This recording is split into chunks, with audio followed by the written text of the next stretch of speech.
जैसे स्पोर्ट्स, खेलकूद को बढ़ावा देने के लिए बिहार सरकार क्या क्या कदम उठाई है हाल फिलहाल में? अल्कोहल बनाई जा रही है, वो लगभग कितनी फैक्ट्रियां लगी हैं या लग गई हैं बिहार में?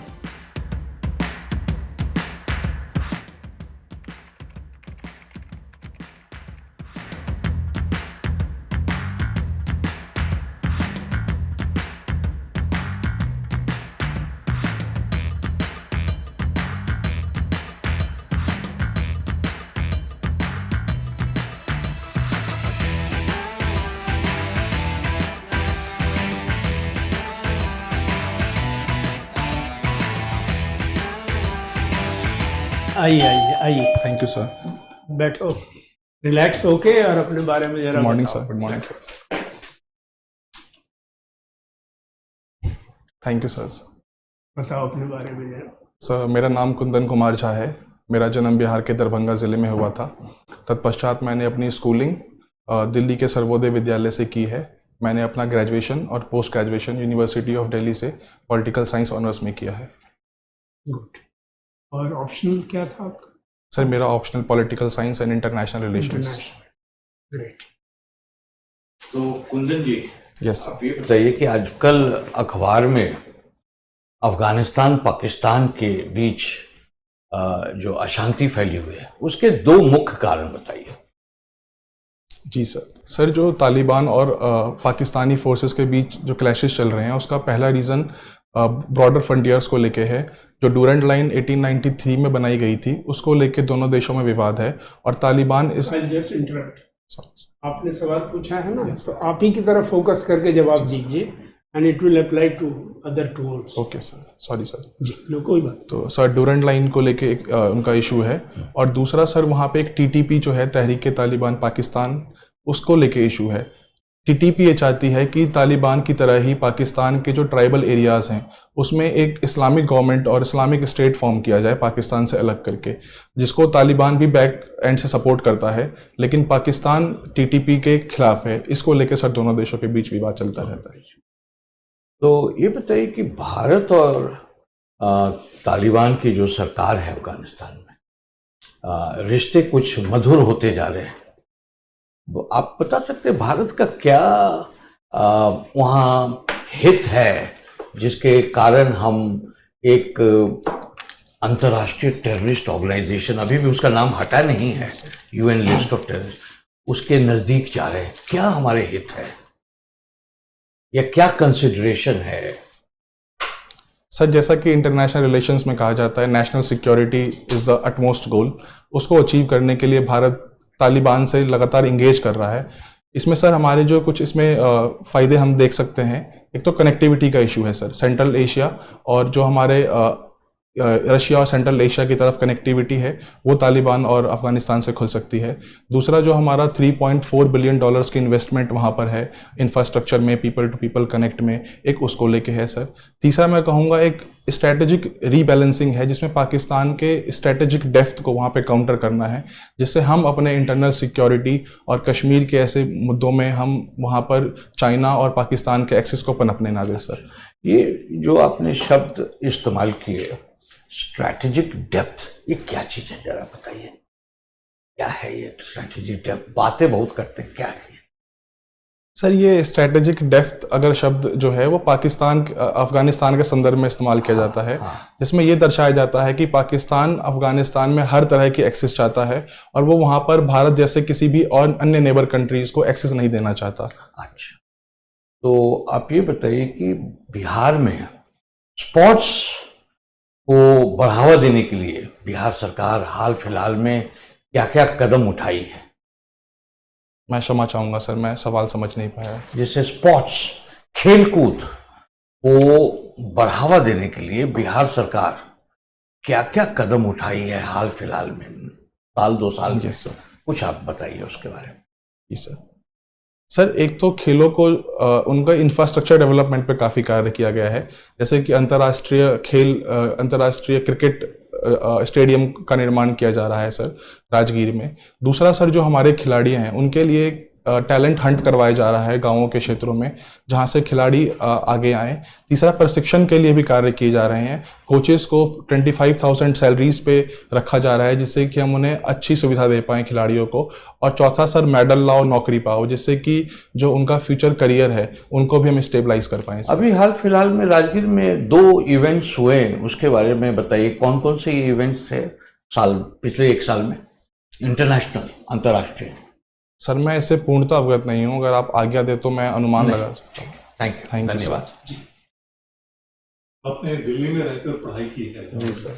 बिहार के सिविल सर्विसेज के लिए, अभी आप अवेयर हो रहे हैं, तो आपको क्या लगता है कि बिहार में जो इतना विकास का समाचार आ रहा है, तो बिहार को साथ साथ किसी पीआर एक्सरसाइज की भी ज़रूरत है ताकि इमेज इम्प्रूव किया जाए? क्योंकि आमतौर पे बिहार की बात आते ही कुछ नकारात्मक भ्रांतियां लोगों के मन में आने लगती हैं। निश्चित ही सर, मैं इससे सहमत हूँ कि पीआर करने की भी आवश्यकता है, ताकि जो नेगेटिव इमेजेस बिहार को लेके बनाई गई हैं, मुख्यतः लॉ एंड ऑर्डर को लेके सर, और जो सिक्योरिटीज़ है, जिससे टूरिज्म सेक्टर को काफ़ी नुकसान होता है, दूसरा इन्वेस्टमेंट को काफ़ी नुकसान होता है। तो अगर हम पीआर के क्षेत्र में और ध्यान दें तो हम इन चीज़ों को इम्प्रूव कर सकते हैं सर। तो आपने एक लॉ एंड ऑर्डर के जैसे मान लीजिए बात किया, तो ठीक है, पीआर एक्सरसाइज इज ओके, और क्राइम तो सब जगह हो रहा है, लेकिन वास्तव में क्राइम की स्थिति है क्या सचमुच बहुत भयावह है? सर एक समय ऐसा जैसे कि मैंने जाना है अखबारों के माध्यम से कि अवश्य था जहाँ पर लॉ एंड ऑर्डर की समस्या थी, और जो पुलिसिंग और जो क्रिमिनल जस्टिस सिस्टम था वो वीक था सर। लेकिन हाल ही के वर्षों में ऐसा देखा गया है कि लगातार इसमें इम्प्रूवमेंट्स आई हैं, और एनसीआरबी के डेटा के अनुसार भी सर अब बिहार में जो कुछ क्राइम्स हैं वो अन्य राज्यों के मुकाबले कम हो गए हैं। लेकिन जो नेगेटिव इमेज बना दी गई है उसके कारण वो सिर्फ उसी पे फोकस्ड रहता है कि बिहार में लॉ एंड ऑर्डर की समस्या बन रही है, लेकिन मुझे लगता है कि इसमें इम्प्रूवमेंट आ रही है सर। आपने क्रिमिनल जस्टिस सिस्टम के बारे में कहा, तो उसका तो 2 पार्ट हो जाता है, पुलिसिंग जो इन्वेस्टिगेशन है, और दूसरा जुडिशियल सिस्टम है जहाँ पर कि जुडिशियल प्रोसीजर चलता है। तो दोनों की बात आप कर रहे हैं क्या? जी सर, इसमें दोनों को इंक्लूड करके देखना होगा एक कॉम्प्रिहेंसिव वे में, क्योंकि एक तो इन्वेस्टिगेशन के स्तर पे कहीं ना कहीं कमियां देखी जाती हैं, दूसरा सर जुडिशरी के स्तर पे जो पेंडेंसी ऑफ केसेस हैं और जो लंबे ट्रायल्स चलते हैं सर, उससे अपराधियों का जो मनोबल है वो मजबूत हो जाता है सर। तो अगर हम कॉम्प्रिहेंसिव वे में सॉल्व करना चाहते हैं लॉ एंड ऑर्डर के इशू को, तो हमें दोनों ही संस्थाओं को मजबूत करना होगा। अभी हाल ही में चीफ जस्टिस ऑफ इंडिया ने एक सू मोटो कॉग्निजेंस लिया था, जो मैटर था जुडिशरी से रिलेटेड मैटर था, एनसीईआरटी में आया था, वो क्या था? सर उसमें एनसीईआरटी के द्वारा कक्षा 8 की पुस्तक में एक चैप्टर की में एक हेडिंग डाली गई थी, करप्शन इन जुडिशरी। उसको लेके सर न्यायपालिका ने उस पर आपत्ति जताई है और उसको हटाने के लिए आदेश पारित किए हैं, आदेश दिए हैं सर। सिर्फ हटाने के लिए आदेश दिया है या और भी कुछ किया है? सर जहाँ तक मैं अभी अखबारों के माध्यम से मैंने जाना है, उसको हटाने के लिए और डिस्ट्रॉय करने के लिए आदेश दिए गए हैं। इन्वेस्टिगेशन का ऑर्डर नहीं किया है सुप्रीम कोर्ट ने? क्षमा चाहूँगा सर, मैं इससे अवगत नहीं हूँ। इन्वेस्टिगेशन का भी तो ऑर्डर दिया है ना साथ साथ। ठीक, thank you sir. Thank you. इसी सवाल के सिलसिले में अगर माननीय न्यायपालिका ने ये कहा होता कि इस चैप्टर को बैन किया जाता है और हटा दीजिए, वो पूरी किताब ही बैन हो गई है। तो आपकी राय में ये ठीक होता या जो अब हुआ है वो ठीक है? सर मेरे अनुसार मुझे ऐसा लगता है कि उसमें रिफॉर्म करना आवश्यक था, बजाय कि पूरी किताब को बैन करने के। एडिटिंग करना। यस सर, एडिट कर सकते थे उसमें अगर आपत्ति कुछ है, ताकि समाज में ये मैसेज जाए कि जुडिशरी अपने क्रिटिसिज्म को लेके भी अवेयर है और उसको एक्सेप्ट करती है सर। तो मैं इसे दो चीज़ें हैं इस विषय में जो लोग उठा रहे हैं। एक तो ये है कि आज तक जब से हिंदुस्तान आज़ाद हुआ है, किसी भी जज का, हायर जुडिशरी का, इम्पीचमेंट नहीं हुआ है पार्लियामेंट। और दूसरा ये है कि केस तो होते हैं, जैसे अभी वर्मा जज थे, इलाहाबाद हाई कोर्ट से आए थे दिल्ली, फिर उनको इलाहाबाद भेज दिया गया। अब उनके आउट हाउस में जो हुआ है वो मतलब है तो है ही, अब वो जब सिद्ध होगा तब आएगा, मगर ऐसा तो नहीं है कि कुछ भी नहीं है। तो these two things just keep it in mind, नहीं है कि you have to emphasize it. Yes. Just okay. ये बताइए कि ये गंगा जी को बिहार के स्पाइन बोलते हैं? मैं क्षमा चाहूंगा सर, मैं इससे अच्छा, छोड़िए। Correct word sir. अच्छा, बिहार के उत्तर हिस्से में बाढ़ बहुत आती है, जी सर। क्या वजह है इसके? 1 2 3 इस तरह करके बताओ जी सर। और डिटेल जी। सर पहला कारण तो ये है कि जो उत्तर बिहार की नदियां हैं वो हिमालय नदियां हैं, और एक। जी सर। दूसरा सर, तटबंधों की और ड्रेजिंग की जो फ्रीक्वेंटली उसमें किया जाना चाहिए उसकी कमी है सर। 2 और तीसरा मुझे लगता है इसमें कि जो इंक्रोचमेंट्स हो रहे हैं नदियों के क्षेत्रों में, चलिए, एक वो 3। रीजन है सर। मैं अभी 3 कारण एक और है बता रहा हूँ। जो नॉर्थ को साउथ से अलग करता है। साउथ में तो बाढ़ नहीं आती, या जी साउथ सर। में भी खूब आती है? नहीं सर, साउथ का क्षेत्र जो है वो सूखा ग्रसित ज़्यादा माना जाता है। तो और क्या एक वजह है? सर एक ऐसा कहा जाता है कि जो गंगा नदी है उसका जो फ्लो है वो काफ़ी स्थिर रहता है, जिससे पानी का जो एक निकासी की समस्या है वो बिहार से वो थोड़ी स्थिर हो जाती है, जिससे पानी चलिए, जमाव की समस्या। देखिएगा इस चीज़ को, है? जी सर। वाई फ्लड से बजट का क्या क्वांटम है इस साल के? क्षमा चाहूंगा सर मैं अच्छा, कोई बात नहीं। उसमें कोई फिस्कल डेफिसिट भी है यस सर। लगभग? अच्छा, सबसे बड़ा कंपोनेंट कौन सा है बिहार जीडीपी में? Services, agriculture and manufacturing?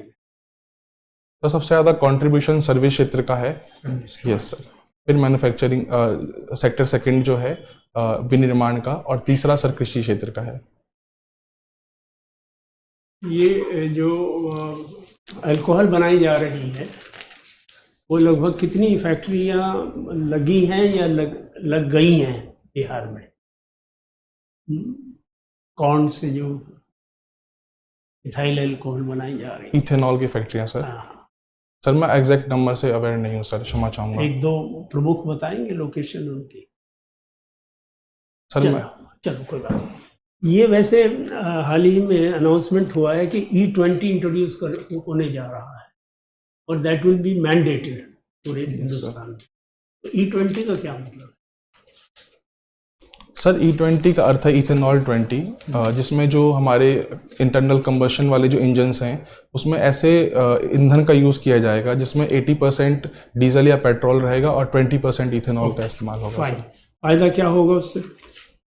Sir सबसे 2 फायदे बता दो ब्रीफ में। सर एक तो जो हमारा इंपोर्ट डिपेंडेंसी है ऑयल्स की, और उससे जो एक। बजट डेफिसिट है एक वो होगा। 2 दूसरा सर पर्यावरण को भी इससे कहीं ना कहीं इसमें सुधार आएगा सर। क्या? सर जो सल्फर के जो कंपोनेंट्स हैं जो इसमें निकलते हैं पेट्रोल के इस्तेमाल से, उससे कमतर निकलेंगे सर इथेनॉल के इस्तेमाल से। फिर भी कुछ लोग इसका अपोजिशन क्यों कर रहे हैं? मैंडेटेड क्यों किया जा रहा है?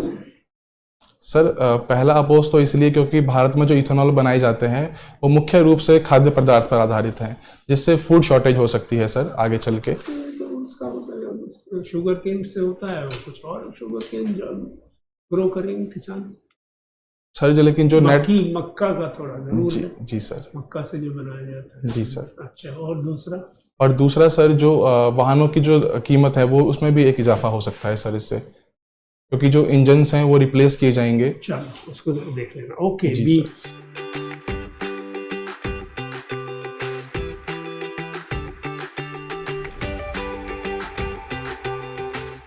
आपको ये भी करना पड़ेगा कि पिछले 15-20 दिनों के न्यूज़पेपर लेके उसमें इम्पोर्टेंट इवेंट्स आइडेंटिफाई करके उनके बैकग्राउंड नोट्स अच्छी तरह बना के पढ़िए, कई बार पढ़िए। जी सर। एक बार से काम नहीं चलेगा, यस सर। है ना?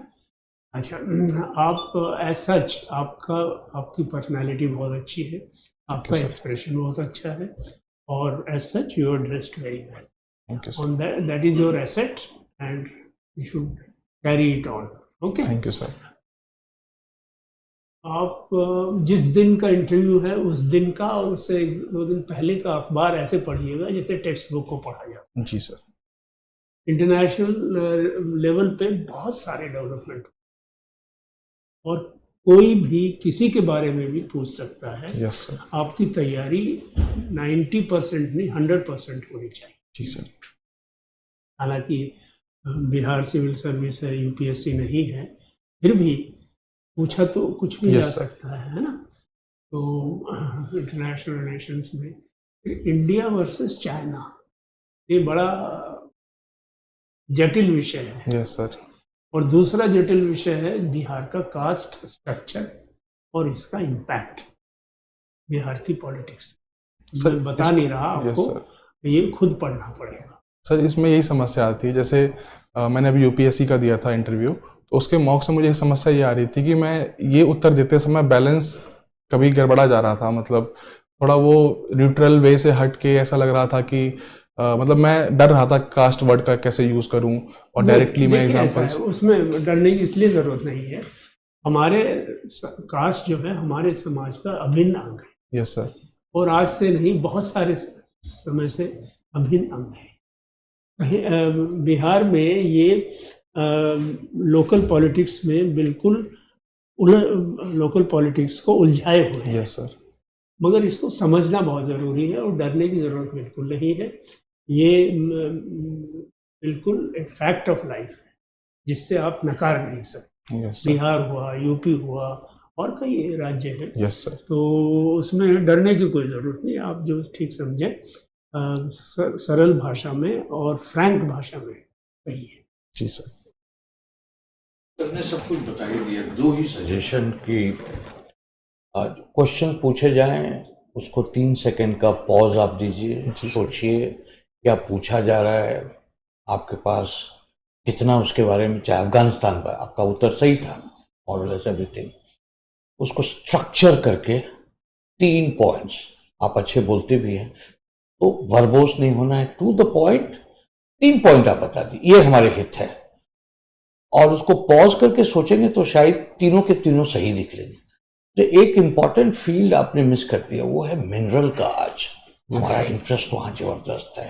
Yes sir. और ये जो लड़ाई हो रहा है उससे कहीं ना कहीं उसको एक धक्का पड़ेगा। अगर ये दोनों लड़ते रहे तो फिर वो चाइना का एडवांटेज वहाँ है। तो थोड़ा सा स्ट्रक्चर करके आप जवाब दीजिए। जी sir. Yes, you are doing quite well. वो आपका बड़ा बोल्ड है and it was balanced answer. Supreme Court खुद ही एनकरेज करता है कि हमारे पॉजिटिव क्रिटिसिज्म हो सकता है। Yes sir. तो बुक के बारे में जो आपने बात कही थी वो ठीक है। एक चीज़ इंपॉर्टेंट है कि आपका जो ऑप्शनल है उसको देखते हुए, स्पेशली जुडिशरी से रिलेटेड या पॉलिटिक्स से रिलेटेड कोई इंपॉर्टेंट सवाल हो तो उसका जो नेटिग्रिटी है आपको ठीक से पता होना चाहिए। जैसे मान लीजिए कि ये एनसीईआरटी की बुक्स का था, सुप्रीम कोर्ट का फ्रेज है, कोर्ट में उन्होंने बोला है ओपन कोर्ट में कि the heads must roll the first thing. तो उसका मतलब हो गया कि, और उन्होंने नोटिस इशू किया हुआ है that investigation will take place.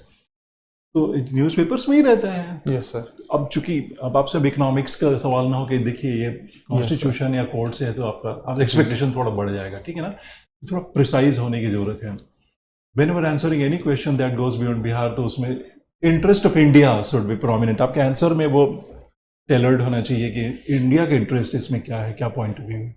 Otherwise उसका तो एनालिसिस तो एंडलेस है, ठीक है ना। Yes sir.